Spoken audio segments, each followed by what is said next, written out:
یانەسیبێک نرخەکەی ملیارێک دۆلاری تێپەڕاندووە. هەرچەندە مەسەلەیەکی کوردی هەیە دەڵێت ماڵی خۆنەخۆر بۆ چەکمەبۆر یان دەوترێت کەرێک بە ئاوی بەفر بکردرێت ئاو دەیبات. میلەتی بکرێ بە پاری بەفر کڕابێ ئاوەی بە.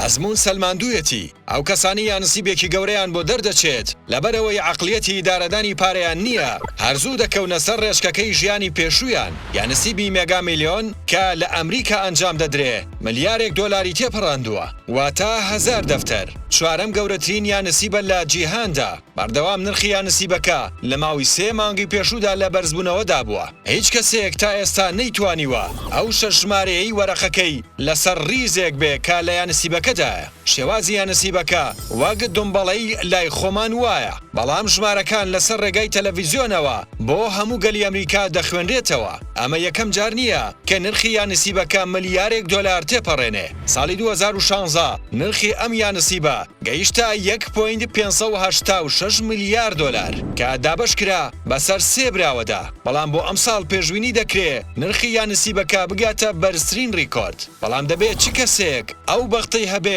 بۆی دەربچێت.